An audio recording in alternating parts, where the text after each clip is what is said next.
السلام علیکم ناظرین، پروگرام دی رائٹ اینگل کے ساتھ میں ہوں شاہ اشراد۔ حکومت اور تحریک طالبان پاکستان کے درمیان ایک معاملات تو طے پا گئے، 1 ماہ کا سیز فائر بھی ہو گیا، مگر سوال یہ پیدا ہوتا ہے اس تنظیم کے ساتھ مذاکرات کیوں کیے جا رہے ہیں جن کے ساتھ ماضی میں ہم نے رد الفساد، ضرب عض، رائے راز جیسے آپریشن کیے، جن کے ساتھ جنگ کے دوران ہمارے ہزاروں فوجی اہلکار شہید ہوئے، ہمارے 70 سے 80 ہزار پاکستانی شہید ہوئے، مگر ایسے حالات کیوں پیش آ رہے ہیں جو ہم ان کے ساتھ ایک بار پھر مذاکرات کر رہے ہیں؟ اگر ماضی پر نظر ڈالی جائے تو ان کے ساتھ ہماری ایک ہسٹری رہی ہے مذاکرات کی، جن کے ساتھ سب سے پہلے 2004 میں شقیع معاہدہ کیا گیا، جن کی سربراہی مولوی نیک محمد نے کی۔ یہ معاہدہ بھی کچھ زیادہ دن تک نہیں چل سکا۔ 2005 میں وزیرستان میں بیت اللہ محسود کے ساتھ بھی معاہدہ کیا گیا۔ یہ وہی بیت اللہ محسود ہیں جنہوں نے 2007 میں تحریک طالبان پاکستان کی بنیاد ڈالی۔ 2008 میں سوات امن معاہدہ بھی اسی گروہ کے ساتھ پیش آیا، مگر یہ معاہدہ بھی زیادہ دن تک نہیں چل سکا اور اس کے بعد طالبان نے پورے سوات میں قبضہ کر لیا۔ 2008 میں ہی باجور میں فقیر محمد گروپ کے ساتھ بھی معاہدہ ہوا، مگر یہ معاہدہ بھی زیادہ دن تک نہیں چل سکا۔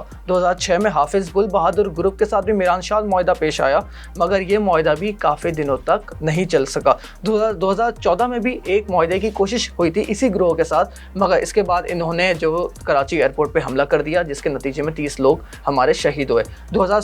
اسی دوران 2016 میں APS کا اٹیک ثانیہ ہوا، جس میں ہمارے 250 سے زائد بچے شہید ہوئے، مگر سوال اپنی جگہ برقرار ہے۔ ان تمام حالات میں جب ہم نے ان کے ساتھ مذاکرات کی کوشش کی ہے، ان کے لوگوں کو ہم نے رہا کیا ہے، ان لوگوں نے ہمیشہ ہم پہ پلٹ کے وار کیا ہے۔ انہی تمام حالات پہ بات کرنے کے لیے میرے ساتھ جنرل غلام مصطفیٰ صاحب موجود ہیں۔ Thank you for joining general صاحب۔ پہلا سوال میرا آپ سے یہ جو پیش رفت ہوئی تحریک طالبان پاکستان اور حکومت کے درمیان جو معاہدہ پیش آیا، جو سیز فائر ہوا ہے، کیا آپ کو لگتا ہے کہ کامیاب ہوگا اس بار؟ دیکھیے، قبل از وقت ہے یہ کہنا، کیونکہ جو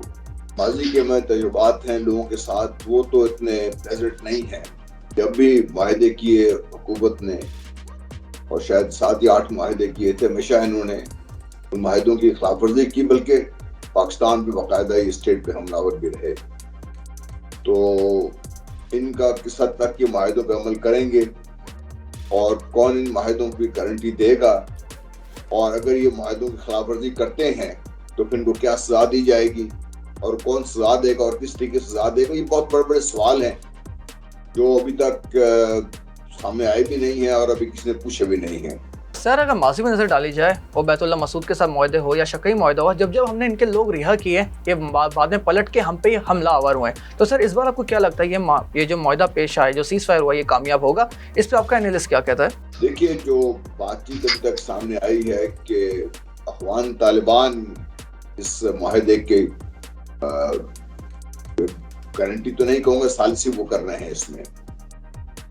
تو عجیب وقت ہے کہ کوئی وقت تھا کہ پاکستان افغان طالبان کی مدد کر رہا تھا، آج طالبان ہماری مدد کر رہے ہیں، لیکن پر امید تو ہونا چاہیے۔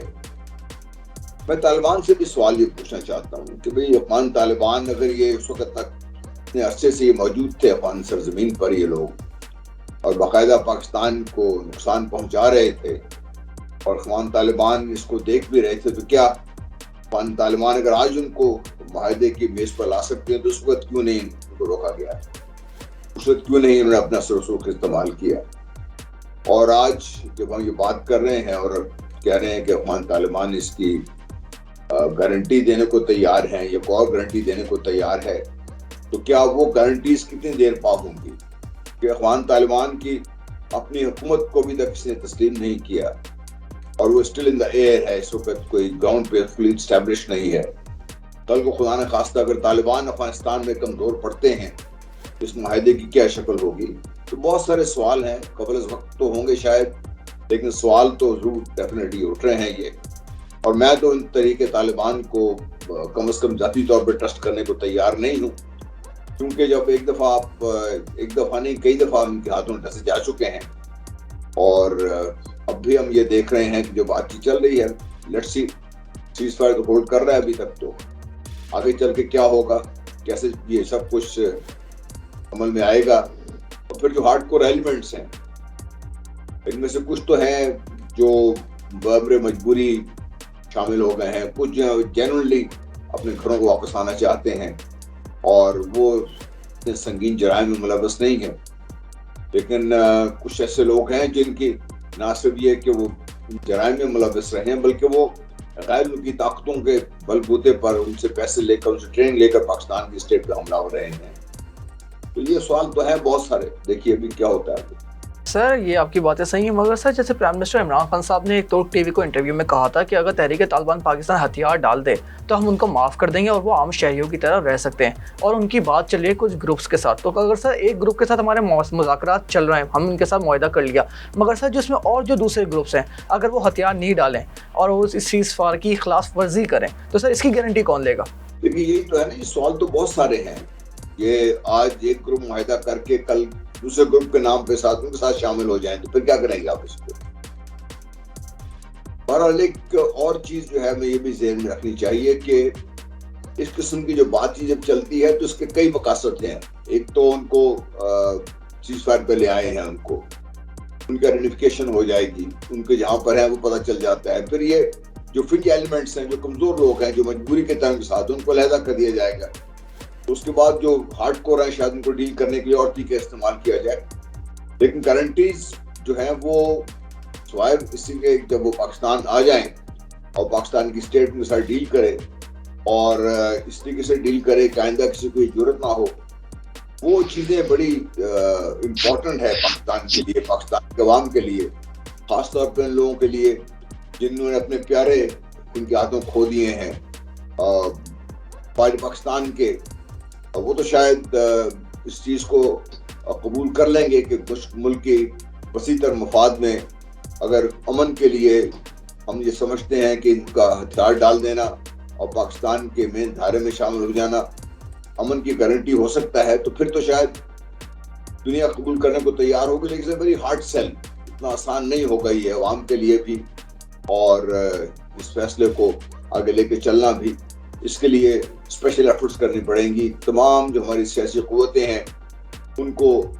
यकजा होना पड़ेगा, सबको मिलके इसको लेके चलना है, क्योंकि ये टेररिज्म तो चाहे नून लीग थी, चाहे पीस पार्टी थी, चाहे किसी की भी हुकूमत थी, ये तो जा ही रहा है, तो सबका स्टेक है इसमें। सर आपकी बातें सही है, मगर सर जब हम इनकी दहशतगर्दी को पूरी तरह से हरा चुके हैं, हमारे पाक अफवाज के जो अफसरान हैं इनको हरा चुके हैं, इन्होंने माजी में अटैक किए, APS अटैक आपके सामने है, GHQ अटैक है, कराची एयरपोर्ट अटैक है, हमारे 70 से 80 हज़ार लोग इनके साथ जंग में शहीद हो चुके हैं। तो सर कोई जवाब बनता था इनके साथ मुआहदा करने का? देखिए अल्टीमेटली तो इस दहशतगर्दी को अपने अपनी सरजमीन से ख़त्म तो करना है, और इसकी मिसालें मौजूद हैं कि आपने पाकिस्तान में ख़ास तौर पर देखिए, आप बलूचिस्तान में लोगों को माफ़ी का ऐलान तो कर रहा है, पाकिस्तान को धारे में शामिल करने की कोशिश भी की जा रही है मेन स्ट्रीम पाकिस्तान की लाइफ में। इनमें से भी जो लोग हथियार फेंक दें और जो लोग बिल्कुल तायब हो जाएं, और वो लोग ना हो जिन्होंने संगीन जराइम के मुर्तकिब हुए हैं, के अलावा तो शायद पाकिस्तान को इस पर ज़्यादा तकलीफ तो होगी, लेकिन शायद हम इसको एक्सेप्ट कर लेंगे इसको। सर ये जो पूरे हालात हैं हम देख रहे हैं, सर ये जो गवर्नमेंट ऑफ पाकिस्तान है यानी PTI की जो गवर्नमेंट है, सर ये अपने फैसले खुद कर रही है। ऐसे तहरीक लब्बैक वाला मामला आप देखें, इन्होंने पहले अपनी मर्जी से उनको कलअदम करार दिया, बाद में हटा दिया। ऐसे सर तहरीक तालिबान पाकिस्तान के साथ जो मुज़ाकरात कर रहे हैं, सर ये पार्लियामान को एतमाद में नहीं ले रही, ये अपने फैसले खुद कर रही है। कल बिलावल भुट्टो जरदारी साहब ने भी यही कहा कि हुकूमत कौन होती है फैसले करने वाली इन तहरीक तालिबान इन ग्रोह से। तो सर इसको आप कैसे देख रहे हैं कि आप समझते हैं कि तहरीक तालिबान पाकिस्तान के साथ जो मुज़ाकरात हो रहे हैं, गवर्नमेंट को उसको पार्लियामान में लाना चाहिए? देखिए जब इस किस्म के माहदे हो रहे होते हैं तो उस वक्त इनको आमतौर पर पब्लिक नहीं किया जाता, लेकिन ये जरूर है कि चूंकि हमारे सिस्टम ऑफ गवर्नेंस में पार्लियामेंट की बहुत अहमियत होनी चाहिए, उसको चाहे हुकूमत हो चाहे अपोजिशन इसकी अहमियत दे नहीं रहे उसको,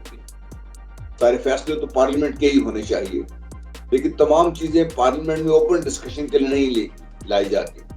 कहीं भी नहीं होता ऐसे। बरतानिया ने जब आयरलैंड से मुज़ाकरात किए थे वो भी अंडर डिस्कशन नहीं आए थे, लेकिन किसी एक स्टेज पर जब ये किसी मेच्योरिटी की तरफ पहुंचेंगे, उससे पहले जो हमारी पार्लियामेंट्री लीडरशिप है, जिसमें सीधा हमारे सियासतदान हैं, सीनियर्स हैं, अपनी अपनी पार्टी के पार्लियामेंट्री लीडर्स हैं, तो उनके साथ बातचीत करके उनके साथ मुशावरत करनी चाहिए, हुकूमत को होनी भी चाहिए, और उनसे राय लेकर आगे बात बढ़ाई जाए ताकि पूरी कौम की राय इसमें शामिल हो, तभी मुआहदे की वैल्यू भी होगी और उसको फिर देर पार रहेगा भी वो मुआहदे, चाहे TLP के साथ हो, TTP के साथ हो, किसी के साथ भी हो। सर एक लास्टी सवाल आपसे लेना चाहूँगा सर, ये जो पूरे हालात हैं, हमने TLP के लोगों को माफ़ किया, TTP के साथ मुज़ाकरात कर रहे हैं, तो सर इसका बैनुल-अक़वामी सतह पे कोई पाकिस्तान को ख़तरा होगा? इसलिए सर अमेरिका हमें अफ़गानिस्तान की पूरी सूरत हाल का ज़िम्मेदार ठहराता रहा है और सर अफ़गान तालिबान को दुनिया सपोर्ट कबूल करने को तैयार नहीं है और ना उनको सपोर्ट करने को तैयार है। तो सर ये पूरे हालात हैं, इस पर पाकिस्तान का कोई बैड इंप्रेशन नहीं जाएगा बैनुल-अक़वामी मीडिया और बैनुल-अक़वामी सतह पे? देखिए, पाकिस्तान तो मुर्दे इल्ज़ाम ठहराया जाएगा, आप करें या ना करें, इस पे तो हमें कोई शक नहीं होना चाहिए। लेकिन पाकिस्तान को अपने अंदरूनी अमन की खातिर, अपने अंदरूनी हालात की बेहतरी की खातिर जो भी पाकिस्तान कदम उठाता है एज ए स्टेट, उस पर दुनिया अगर एतराज़ करती है तब भी मेरा ख्याल है पाकिस्तान को उसको ज़्यादा मुकदम नहीं रखना चाहिए। ज़्यादा इम्पोर्टेंट मेरे लिए ये है कि क्या ये तमाम इक़दामात हैं स्टेट के कि पाकिस्तान के और पाकिस्तान के अवाम की बेहतरी के लिए हैं, तो फिर मैं समझता हूँ कि दुनिया को कन्विंस करना इतना मुश्किल नहीं होगा। लेकिन ये ज़रूर है कि इनके जो इम्पैक्ट जाएगा, जो हम ये बात करेंगे, शायद जो हुकूमत है वो ऐसे लोगों के सामने सरमूह हो जाती है। लेकिन ये सिर्फ पाकिस्तान में नहीं है, सारी दुनिया में ये होता है। जब अवाम सड़कों में निकल आते हैं फिर हुकूमतों को मुज़ाकरात करने ही पड़ते हैं और मुज़ाकरात के नतीजे में कुछ ले और कुछ दे का होता है। तो देखिए लॉन्ग टर्म फिर पता चलेगा कि क्या ये जो TLP है, TTP है या और जो दूसरे इस किस्म की ग्रोह हैं, उनको वो किस हद तक अपनी बात पे कायम रहते हैं और किस हद तक वो पाकिस्तान के मेन स्ट्रीम धारे में रहकर पाकिस्तान की बेहतरी के लिए बात करते हैं, पाकिस्तान के अवाम की बेहतरी के लिए काम करते हैं। क्या उनका नैरो बेस्ड कोई ऐसा एजेंडा तो नहीं है जो पाकिस्तान की तालमियत के लिए खतरा होगा? ऐसी चीज़ होगी फिर तो स्टेट आई एम श्योर के खिलाफ बहुत सख्त कार्रवाई करेगी। Thank you so much general साहब फॉर जॉइनिंग। नाज़रीन, देखते हैं इस वाले मुआहदे का क्या फ्यूचर होगा। इसलिए माजी के जो हालात हैं हमने उनसे सबक नहीं सीखा और एक बार फिर हम तहरीक तालिबान पाकिस्तान के साथ मुज़ाकरात करने चाह रहे हैं। उम्मीद करते हैं कि इस बार ये मुज़ाकरात कामयाब होंगे। That's all for tonight. मुझे दीजिए इजाज़त। अल्लाह हाफ़िज़।